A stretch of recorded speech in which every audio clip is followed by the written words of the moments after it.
6% for the oil producing community is too low. But the support that is needed. And once you get the support, your energy will blossom. This is Nigeria. You need to give people sense of belonging.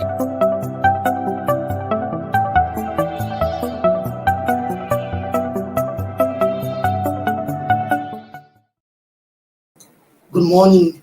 It's midweek edition of Inside Nigeria. My name is Bode Gbadebo, and as usual, I'm with my co-anchor Winifred Ogbebo. Winifred, good morning. Good morning, and good morning, viewers out there. Thank you so much for being part of our Inside Nigeria program this Wednesday morning. Yes, and it's good and bright Wednesday morning, where we have our regular Wednesday analyst Chide Ojo, and Abuja-based public affairs analyst and TV host. Good morning, Chide. It's a pleasure, Badebo. It's a pleasure. Yeah, welcome to Inside Nigeria. Our Wednesday turn. That's a good one. Yes. Yeah, Winifred, the NSAS report in Lagos has been causing furore. Yes, and brouhaha. quite a lot. I know there's development today still on some of our national papers. In fact, that report is so powerful that the United Nations and the United States of America have also commented on it, calling on Nigerian authorities to do the needful. When we keep our fingers crossed and see what they will make of the judicial panel of inquiry report. Maybe people have in been Lagos. expecting the Minister of Information, that's one way to react. Well, today is Wednesday, and there will be federal executive council meeting. So after that council meeting, it is only natural that the Minister of Information will be in the press. But it's not under obligation to respond to. So let's also keep our fingers crossed. However, the chief of defense staff in a meeting with the governor of Edo State yesterday said the process that it was released. Well, I don't know whether that procedure is wrong or right, but what I want to take away from is the process it was released. It yes, wasn't supposed to I had be it. done that way. Well, I don't know whether there was procedural or not, but what I want to take away from his comment is that the chief of defense staff, General Lucky, is rather concerned about the image of the armed forces rather than the conduct of the armed forces. And I think whether there was massacre or not, even if it were just one life that was lost, the question should be, should there be a life lost at that protest? Well, let's wait and see what the authorities will make of that report. Viewers, as usual, we're starting our newspaper review segment with Nigeria's most influential newspaper, The Leadership. On the front page of Leadership this morning, 13 days to December 1 deadline. MDA's foot drag over compulsory COVID-19 vaccination for workers. 13 days to December 1 deadline. Ministries, departments, and agencies of government foot drag over compulsory COVID-19 vaccination for workers. Vaccination is voluntary. Workers insist. Await memo. Federal government launches massive vaccination campaign Friday. Says there is enough vaccine, manpower to do so. First of all, let me ask, have you been vaccinated? Fully. Even though you are not a government worker? I've been fully vaccinated. So if you have been fully vaccinated, you took jab 1, jab 2. Yes. So what is your take on the government December 1 deadline that all civil servants must be vaccinated, or they'll be barred from having access to government buildings? Well, I don't know whether this is actually not a needless distraction. It is, you see, yes, I know. We don't need to hate every country or any other country around the world. Yes, U.S. government came out with this policy. France, UK, even Germany, Australia. But are we recording the same number of infections as those countries? If the figures from NCDC is anything to go by the grace of Almighty God, we have overcome even the third wave. Because now we are even recording, to the best of my knowledge, less than 100 cases per day. And then the number of recoveries are very, very much more. So, one thing is this. I took the jab even without pressure. Because I know the nature of my work. I could be in 6 media organizations in a day. Microphone that you don't know who are just using. You mingle a lot. You mingle a lot. So I knew I needed to take precautions. But you see, vaccination should still be made voluntary. There are people who react to vaccination. I knew of someone who died after taking the vaccination, although he has underlying sicknesses. And so those exemptions have to be made, because this vaccine is so powerful that if you have underlying, just the same way you can get infected, if you have underlying, there should be exemption to every rule. If you have medical conditions that could interfere, so you don't want to have COVID-19, you ended up having something else. So, but the federal government ought to persuade and say, look, it's for your own good. Here you are. Make it very easy for people to get vaccinated. Show them documentary of the pros and cons. Let them make up their mind. Don't say willy-nilly. It's now the federal government, over 1 month after they came up with this statement, they are just now saying they will start vaccination on Friday. Where were they? As at the time they made that pronouncement, do they have enough vaccine in country? It's not that EU, France, and a number of other countries have now donated extra. I'm not sure Nigeria has bought 1 dose, not 1 dose of vaccine. We have been doing beggy and being at the mercy of other countries who have been donating to us, US government, UK government, France just donated, and EU under cover. So you don't make compulsory something that you yourself knows that you have not prepared adequately for. So that's where I fought government. But it's good if you don't have underlying sickness, or if you have had conversation with your doctor and they feel it's good for you, you can, even with underlying sickness, they can put you under surveillance, and then you'll be fine. I didn't have any after vaccine reaction. I didn't even use paracetamol. Maybe because I'm not as old as Ashwaju or Winifred. But I'm lucky that I took the vaccination, and I'm happy because I don't like waiting till the last minute to do things. So government needs to use persuasion, not force, because this is about human rights. You understand? Yes. This is about rights to life. You choose what you want to enter your body. So you cannot make it compulsory. Even polio and other polio, none of them was made compulsory. They were free, but they were not compulsory. But there was a lot of public enlightenment about if you don't take polio vaccine for your children, this is how your child can turn out to be. So parents were persuaded to now voluntarily take this. So I think it's quite honest. Starting this to December 1, you are now saying that you want to start massive vaccination by Friday. No, it's coming too late. But they said there are enough vaccines and manpower to do so. Yes, but even if it is, there are people who are already angling to take the vaccine. So for them, take care of them. For those who have not, encourage them. Do vaccine evangelism to say, look, this is for your own good. If you don't do this, even in US, there are companies. Yes, the US government came up with policies that all employers of labor that has about 50 and above must compulsorily vaccinate their staff, failure to which they have to be doing COVID-19 tests every. So is that those provisions, are they there? That okay, if you fail to do this after a moratorium, there should be a moratorium, maybe by January of 2022. If you don't do this, then you have to do COVID-19 tests every week. So you now choose which one is easier for you, exactly. one convenient for you. Is it to take the vaccine Once and for all, or you do test? To carry go. Not the test. Painful and a lot of false negative, false positive. Yes. that what happened. Yes. So the test is not even 100% foolproof.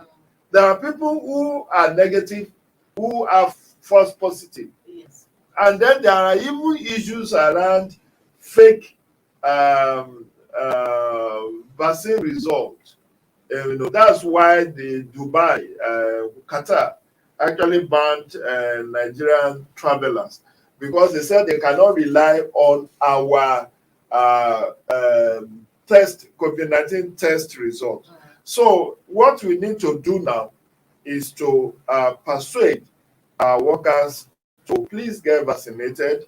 And then you say, if you don't get vaccinated, don't say you won't come to work, because they will be glad not to come to work and get paid. But tell them you have to do vaccine, you have to do test every week. So maybe every Friday, when you do it from Friday and you collect the result on Monday, throughout that weekend you will lose your peace, because you don't know whether you have tested positive. And COVID-19 is something that you can have and not even know. Exactly. Because what do they call it now? They said you can be, no, I've forgotten what they said. If that some people have it, but it will not show. There is a name they call it, but I've forgotten it. So it's better to use persuasion than using force. I will appeal to Nigerians, whether you are government workers or private workers, get vaccinated. I've encouraged my children, I've encouraged my family members to get vaccinated. I've been doing this evangelism for a while, but I will not force any one of them. The only thing is, if you get infected, I will not be there for you. So make your choice. To be safe, it's better to be safe than to be sorry. So that's just what I think government should do. That is a nice one. Winifred, you need to move away from COVID-19 vaccination to a little bit of businesses, the national economy. Sister publication today says foreign shipping firms force 17 billion naira congestion charges on Nigerian importers. Foreign shipping firms force 617 billion naira congestion charges on Nigerian importers. That's on the national economy today. Well, this is not a new thing, because national economy in tradition we always unearth this kind of exclusive stories as a tradition. But I want to say today that this is one function of inefficiency. Yes. And that is why Nigerian importers are bearing this kind of humongous cost at the port. 617 billion naira. And at the end of the day, this money will be transferred To the final consumer. To the final consumers. So, what do we do? Some weeks ago, Ashwaju, you recall we were on this platform discussing the need to decongest the port. This congestion charges is, I think, is demurrage. Yes. The reason behind it is because of the bureaucratic bottleneck. Yes. So you can't clear your goods in record time. You can't in neighboring Cotonou here, 1 week your goods are out. In Nigeria, it takes 3 months, and then you have your goods there on the IC. When the ship beds, you start processing. The NDLEA is waiting to do their own inspection. The NPA people are there to do their own inspection. Customs will do their own. Immigration will do their own. So different layers of bureaucracy. Things that are supposed to have been automated are still being done manually. Exactly. Why should people still be paying cash to or doing operations still be manual? I think that is part of, and this demurrage, that is because it's a different ball game. If I have imported goods and I don't go and claim it first time, it's a different thing, because that's why you have what we call what do they call themselves? Importer and exporter and forwarding agents. Okay, freight Yes. forwarders. Freight forwarders, Yes. or for the agency that helps you in clearing your goods. So you don't have to be personally there. You give all the documentation to your agent. it goes to. But because of the corruption, there is a lot of opacity on received charges that you have to pay in order to clear your goods. And in doing all of this, you have to pay them. And the foreign shipping firm will not be, they will tell you they will not be the one to bear the cost of this delay. Because if you don't come and pick I cannot walk to the ship to pick my container. It has to be offloaded. It is when it is offloaded that you start scanning to know whether what you claim is in the container is actually what it is. That takes a lot of processing. Then all the paperwork that you need to do. So your goods have arrived 3 months down the line, you have not been able to clear it. And then you have to be paying extra charges. This is a disincentive. And this is why we said we need to improve on our indices of ease of doing business. Ease of doing business in Nigeria is very inclement. It's very, very rigorous. It's very Herculean, and it is not something that is pocket friendly. And that's why a lot of people prefer, buying, averting anything that has to do with importation, or better still, they want to smuggle their goods in. Because when you want to go through the port, the normal process. No. It's like even if you want to get driving license today, if you want to do it the right way, you will not get your license in 6 months. But if you grease people's palm within 2 weeks, to come out. But do you know that this issue of a driver's license is actually in the city center here at the school master? Like, how they do that outside the city center? Very easy. maybe you should because of corruption. maybe Because you of should- corruption, it's more rampant at the head office than smaller offices. You say something. I think why the authorities should be concerned that this kind of inefficiency is actually encouraging. It's increasing the smuggling. cost. Yes, it's increasing smuggling, Yes. and it's increasing the cost of doing business. Because if you smuggle, let's assume it's now they said the ship how many 7 metric tons of rice has bedded in Cotonou. Where is the market? They are targeting Nigerian market because they cannot consume all those rice. But you see, while in Cotonou, your goods will take less than 1 week to clear. In Nigeria, it will take 3 weeks, sometimes with months, and then you pay demurrage. So it's better you even go through the shortcut. Grease people's palm, and then you have your goods in good times. Yes. So I think it's increasing cost of doing business, and it's also promoting smuggling. And for that singular reason, the Minister of Transportation, Rotimi Amaechi, should look into this issue of port congestion. It's long overdue for us to have the same. We have talked about dry port. We have talked about what did your reporter in Lagos call it, corridor, to have I've forgotten what they called it. I remember one of the national economists. Transportia, is it Transportia? Transport system. Yes. Transmodal passing. Okay, why is it that is now this Buhari administration is thinking of linking Nigeria ports with rail? I think beyond the Minister of Transportation, it could be a multi-stakeholder approach that we need, because it may not be the port authorities. It may be the fault of the custom, which is not under Ministry of Transportation. I think it's standalone. It's under Ministry of Finance. It's being superintended by Finance. So they let them work. Let multi-stakeholder them approach to solving this problem. Honestly speaking, They are on the same. They are a member of the same federal. There's always FEC meeting every Wednesday. I wonder what they discuss. I also wonder. all right, thank you very much. We need to go on a short break. When we come back, we will look at other 2 papers we're going on our menu this morning. We'll be right back.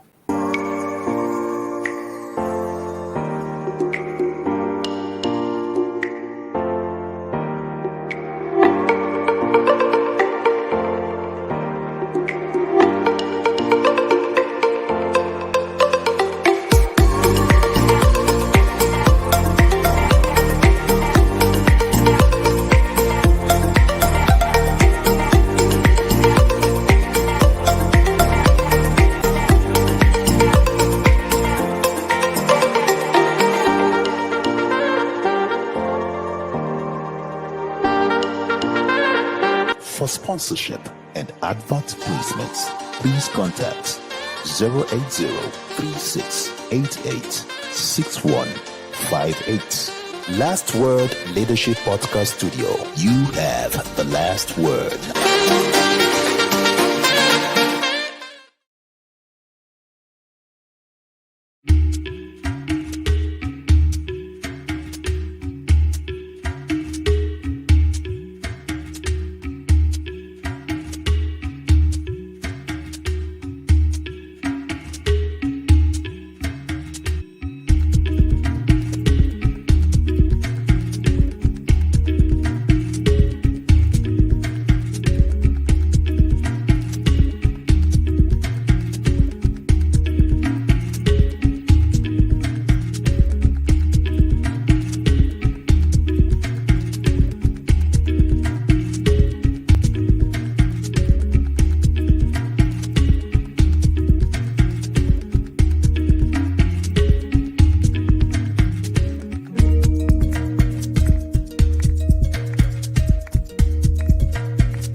Inside Nigeria, keeping you informed on what matters.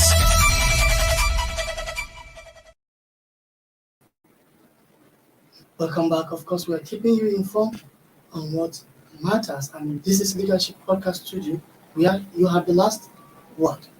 Well, Winifred, we need to go to the top paper on our menu, which is the nation. On the front page of the nation this morning, United States, Senior Advocate of Nigeria to Government acts on Lagos NSAS report. US SANS to Government acts on Lagos NSAS report. PDP activists back punishment for indicted officers as Chief of Defense Staff defense. And what do you think Lagos should do on this report? Because the report already is even eliciting more controversies. I don't know why. Well, it's normal and natural that it will generate controversy. Those who are at the receiving end will not want to take it lightly. like the police, the army, and even the Office of Attorney General, the Minister of Information. Every Nigerian is patiently waiting for what Lai Mohammed will say before the week runs out. Well, hopefully, maybe after the fake meeting today, he will say that's another fake news. And we don't know. But the most important thing is that, truth is like smoke. Yes. Even if you cover it, it will come out. We all know, we are all living witnesses to what happened during the NSAS protest in October last year.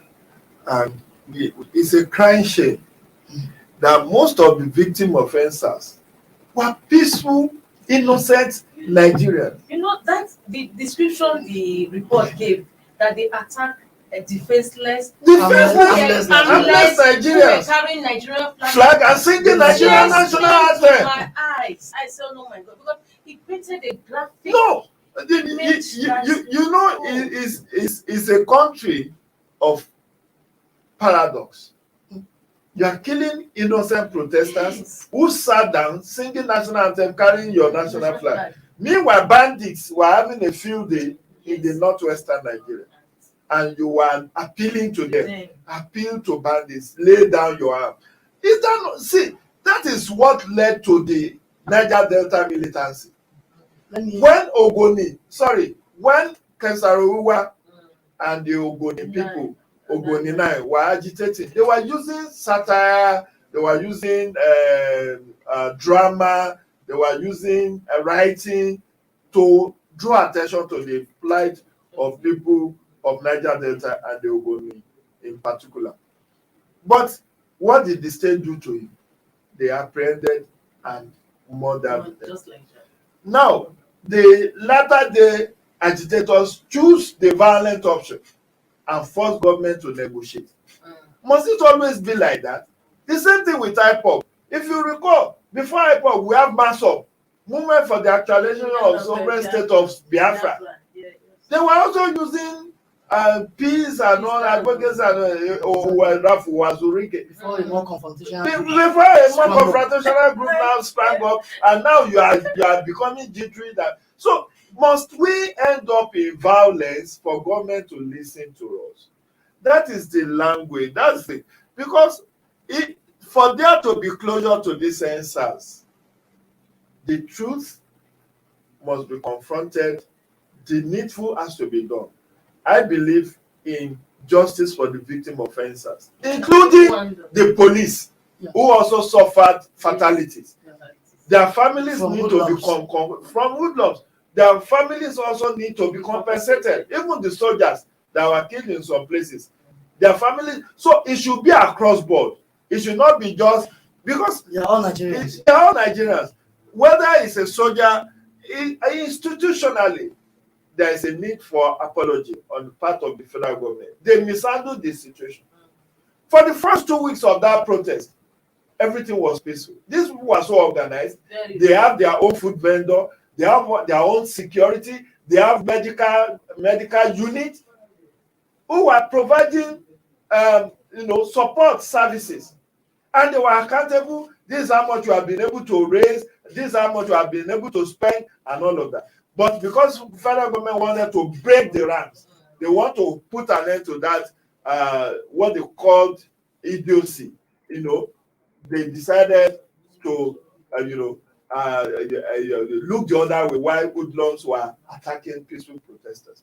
Even in Lagos, these NSAS organizers have their own security outfit that was maintaining security and cleaning the environment. Every day they finish their protest, they have people cleaning. So but the federal government got uncomfortable because of situations across the globe where similar protests have led to the overthrow of government, like in Sudan, in 2019, in Egypt, in Zimbabwe, and so they now said, look, if we allow these people to continue to gather, they will call it someday, somehow they will say we don't want the president, and that was the allegation the president made in his October speech, that the sponsors of NSAS were after their GTH. They want to overthrow the government.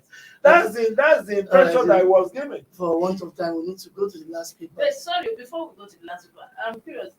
Mr. Tide, who do you think will not make the payment, the compensation? The federal government, they have set up trust fund.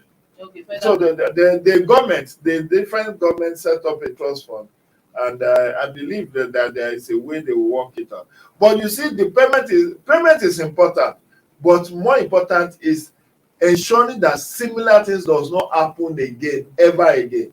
Because we are a democracy, we are not in banana republic, we are not in police state, we are not in Gestapo state. So let's deal with civil protesters in a civil manner. If these people were violent, I would not be here advocating that they should be treated nicely. I mean, Amnesty International was the first to say that there were 12 deaths at Lekki Tollgate. 12. Justice Okuwobi's committee now said 9 confirmed death, and about 39 suffered different degrees of injuries. And that overall, 90 corpses were found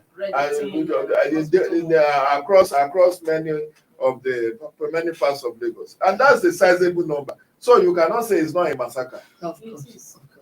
Well, time shall tell. Today, we have our last paper, and I don't know how it will take 1 minute to do that. We have a guest waiting for us on the other side for our second segment discussion. Winifred, what do we have? Yes, on Blueprint newspaper. Blueprint says it's an exclusive story that it carried out on job racketeering. It said job racketeering sets Federal Civil Service Commission, MDAs, that is ministry departments and agencies, on edge. Job racketeering sets FCSC MDAs on edge. Dozens of fake appointment letters seized weekly. Appointment letters goes for between 800,000 to 1.5 million naira. As Commission says of verification exercise says it's terribly embarrassing. That is, of course, it must be embarrassing for the Federal Civil Service Commission, which is constitutionally mandated to actually recruit workers into the Federal Civil Service. But now maybe we have also NDAs doing that. They have been doing that. So it means the commission is toothless bulldog. Many of the MDAs make their own recruitment, and many of these recruitment are for sales. If you are not if you don't have a politically exposed person giving you letter for you to be taken. And we have said time and again, this is the double standard in governance. The children of the IMRT gets fixed in Central Bank, in Federal Inland Revenue Service, in NNPC. And then when it comes to police recruitment, they will democratize that one. And when it comes to teachers recruitment, they will democratize. They know that one, they are paying them peanuts. And many of these MPAs, they will recruit and now forward the names to Federal Civil Service Commission to ratify. And those ones will say, we are the ones that are supposed to do it. Unfortunately, so there is also a middle challenge.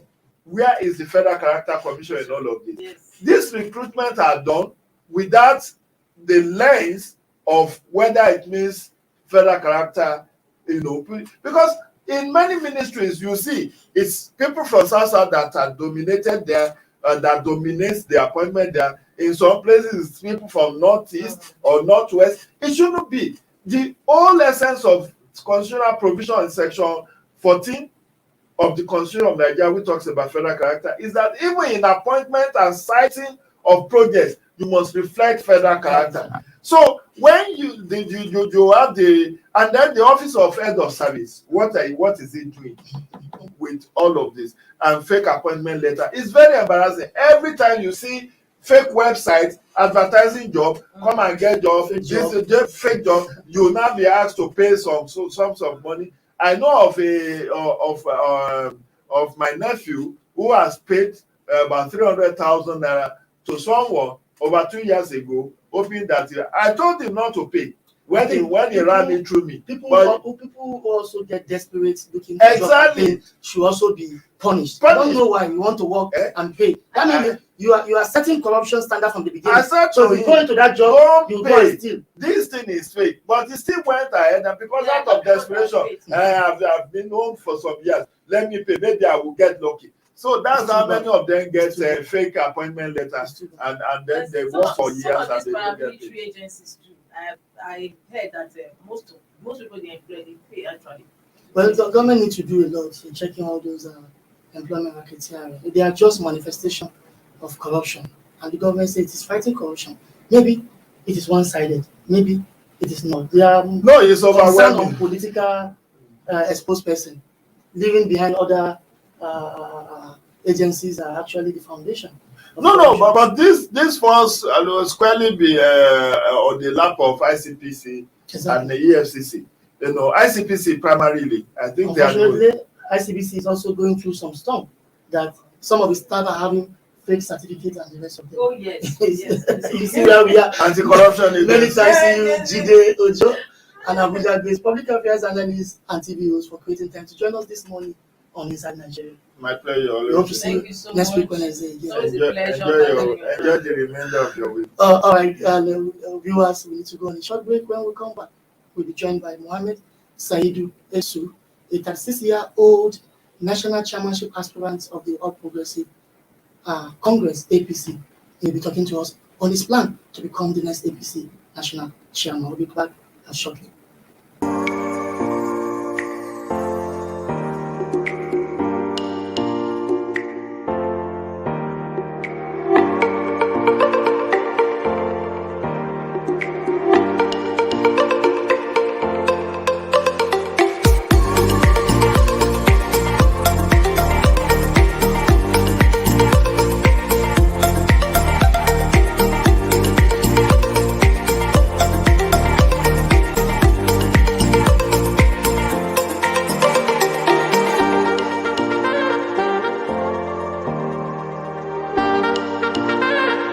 For sponsorship and advert placements, please contact 080-3688-6158. Last Word Leadership Podcast Studio. You have the last word.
Inside Nigeria, keeping you informed on what matters.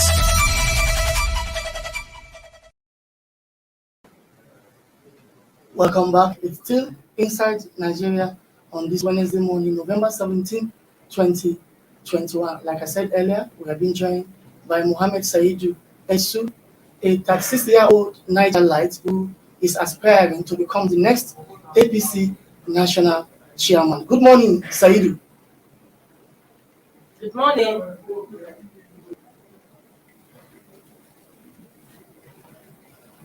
Well, it's like we are having issues with that connection.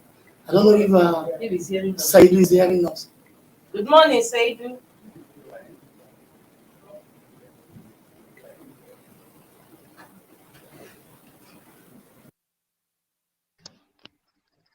Hello, good morning.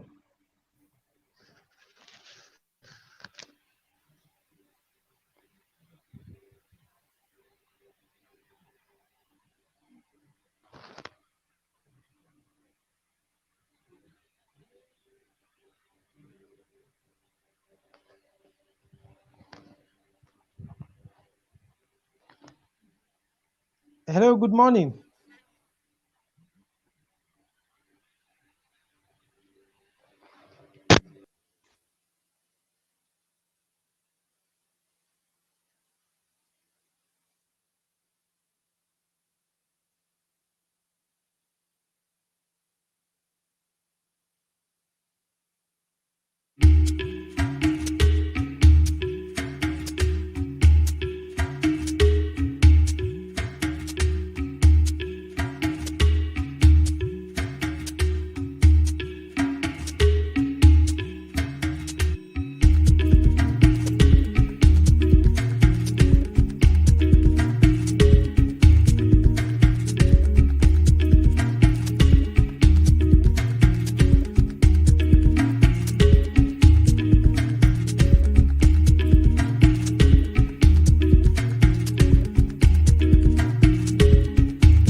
For sponsorship and advert placements, please contact 080-3688-6158. Last Word Leadership Podcast Studio. You have the last word.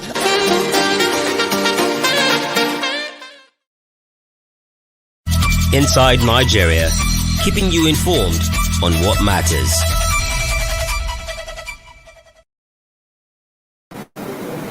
Welcome back. It's still Inside Nigeria on this Wednesday morning, November 17, 2021. We have been joined by Mohammed Saidu Esu, a 36-year-old Nigerian who is aspiring to become the next national chairman of the All Progressive Congress, the APC. Good morning, Mohammed Saidu. Yeah, good morning, Leadership TV. Good morning, the host there, Mr. Bodigba Debo, and my auntie over there. How are you doing? I'm doing great. Thank you so much for creating time to join us this morning on our breakfast show Inside Nigeria. Thank you for giving me this opportunity to. Thank you so much. Let's go straight to business, Saidu. What is the motivation behind your decision to vie for the APC national chairmanship?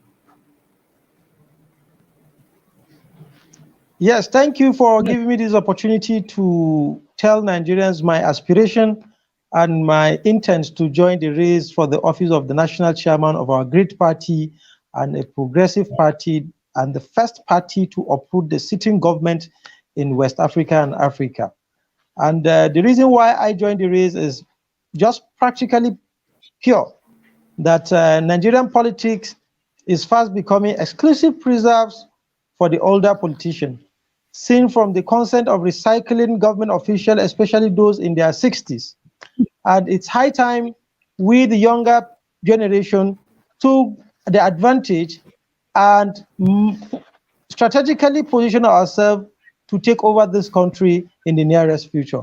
And we can't do it by giving us the power or calling us at home to come and take over the power. We must challenge the status quo. And that is why I joined the race, to see how we can be able to contribute our quota and see how we can be able to make the party a strong and one of the formidable party in Africa. Okay. So how do you intend to prosecute your campaign while competing with money bags in your party? Yes. If you can see in the politics of this country, the older generation have done their best by denying us some certain rights in which we can be able to participate actively in the political cycle, by impoverishing the young ones, by denying us some certain privileges that they have gotten in their own times, and by denying us a lot of opportunity that we can be able to put our best into the practice. But now we are going to challenge them, because the younger generation are the box of numbers of people that make sure that APC come on board. If you look at the formation of APC, youth were the driving force that make sure that we dismantle the PDP out of power by using our ideas, by using our zeal and the energy to make sure that we uproot them out of power. But now, since then, after the formation of APC and bringing the government in power, you can see practically that most of us have been put aside, thrown into the dustbin, because they don't need us again. What they want is to get the power and controlling the power. And that's what gives me the courage to bring out myself and younger people in the party to wrestle the power from them and to reposition the party for the upcoming generations. Okay, so it's like you missed the second part of our question. Now, yes, there are other aspirants, chairmanship aspirants in APC. There is a former governor of Nasarawa State, a current senator, Yes. Al-Makura. There is even a current minister and a former governor of Benue State who is being prodded to also contest for the APC national chairmanship. So how do you intend to compete with these money bags? Yes, we will compete with them, with our young people in the party and with the people who also believe in our aspiration, even from the older generation, some of their friends that believe in our aspiration to take over power. We are going to do it differently, because that's why we need people who believe in resetting the APC. Not only young people, even the people at their own climes. They believe in our project, and I believe that they're going to support this project, and we're going to win. All right, at the just concluded National Convention of the Opposition People's Democratic Party, an unprecedented event happened where a 25-year-old young man emerged the national youth leader of that party. Now, given that example, are you not supposed to start from somewhere like contesting for the national youth leader of the APC rather than the national chairmanship position, given your age as a young man?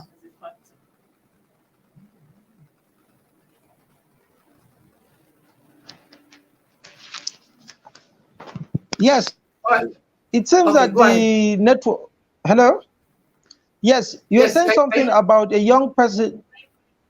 Yes, Yes. let me come Hello? again. Hello, let me come again. Yes. Yeah. At the just concluded PDP National Convention, a 25-year-old man, Mohamed Kadede, emerged the national youth leader of the party. Now, you as a young person also, I don't you think you're supposed to start from that position, like contesting for the national youth leader instead of the national chairmanship? Thank you Have you very made much the right for that decision? question. Yes. Yes, if you look at my antecedent in politics, And if you look at my profile in politics, I've started the politics from the grassroots, from the youth leader position from my local government in 2007. There we proceed to CPC, in which we form a youth vanguard in CPC to make sure that we be able to sell the president on another platform, which is another political platform, which is CPC, and which give the president opportunity to gather the 12 million votes that people anticipate he can be able to win election, and they make more alliance in APC. We are in APC. We are part of the Presidential Campaign Council of the Mr. President in 2015 under Youth Directorate. In 2019, we the same part of APC Presidential Campaign Council. I think the experience that we have to get in politics, we've already gotten it since from 2007 up to date. More than 12 years now, we're in the politics with all the party positions. Now, what you expect us to do now is we can't be doing the same thing by going to position of youth leader. Youth leader is already preserved for the young people. But these aged ones, the older politicians still want to take the youth leader position. Now, it's time for us to summon the courage to challenge them that we can also do the party chairman, because the party chairman is how you can be able to mend fences, bring people together, and deliver your party in an election. And we have the capacity to do that. And we've done that previously. And that's why we are summoning the courage, telling Nigerians that this is the time for us to take over the party chairmanship position. All right, we are almost going to the end. Saidu, I've seen you going around some party stakeholders, going to meet them to seek for their endorsement, starting with your state governor, Sani Abubakar. Now, what is the feedback? Are they telling you to go ahead, or they are telling you to actually stay put? Yes, thank you very much for that question. First of all, when we started the project, I have to write to my governor, who is the leader of the party in the state, and who is the leader of North Central caretaker chairman of the party. I wrote to him, and I'm an appointee of the government. I wrote to him, and I've gotten a good feedback, and that's why I continue on my journey. On that note, I will move to the southwest part of the country to meet some certain critical stakeholders. We told them that ambition, they encourage us. Now we're also doing some of our younger people in the APC. The reception is welcoming. People have realized that it's time for the younger people to challenge the status quo. And that is why virtually everybody in the party now are looking up to us, young people, to see how we can be able to restore this party and reposition the party and make sure the party stays beyond the anticipated time that the older generation wants to give us in the party. I say Okay, what do you have to say about the fractions during the state congress that took place? There were so many fractions. As we speak, about 22 or more than 22 states have factions in APC. So, what is your take? And do you even see the proposed convention in December taking place? Yes, we're in quite unfortunate situation now in the party, where we started conducting our congresses from the ward up to the state congresses for over 3 months now. We couldn't conclude on the national convention. It has come to tell you how our party is drifting from its own ideal and principles. As a caretaker chairman of the party, you can't hold on to the party and conduct congresses, and virtually about 22 states are in disarray. And that is why we look at it that we can't continue giving these people opportunity to reposition the party and still doing the same thing without challenging them. Now, the party convention, it's not certain at the moment due to those certain interested and some certain group of people trying to subvert the will of majority in the party to their own selfish agenda. Now we are waiting for them to see how they can be able to conclude on the committee set up by the caretaker committee to look around all the grievances in the last conducted the state congresses. After that, we are now looking at the Mr. President himself to summon the courage and call the National Working Committee, the caretaker National Working Committee, to conduct congresses because our party primaries is forthcoming. Now we are talking about Ondo, and we are talking about Edo and Ekiti election without putting some structure on ground. What is the future of the party? And that's why it's baffled me to see how the older generation wants to throw away the goodwill that we have, the goodwill the young people build in the party away. And it tells you that there's a time for us to reclaim our party from these people. All right. Many thanks to you, Mohammed Saidu Hesu, for creating time to join us this morning on Inside Nigeria here at the Leadership Television. Thank you very much for giving me opportunity. Political pursuit. Many thanks to you. Thank you for joining us. Thank you very much for giving us this opportunity. Thank you. You have said a lot. You even said the convention of the party is not certain, given the crisis in the party. And that is why some of them, the young members of the party, are trying to seize the party from the old brigade. He laid the blame on the old brigade. Yes, of the party. All right, really great. It has been a nice discussion so far, and it's time to go. Thank you, viewers, for being with us from the hours of 10 to this moment. Make a date with us tomorrow, Thursday, for another edition of Inside Nigeria. From here, I am Winifred. It's bye for now. Bye. Thank you for watching. For sponsorship and advert placements, please contact 080-3688-6158. Last Word Leadership Podcast Studio. You have the last word.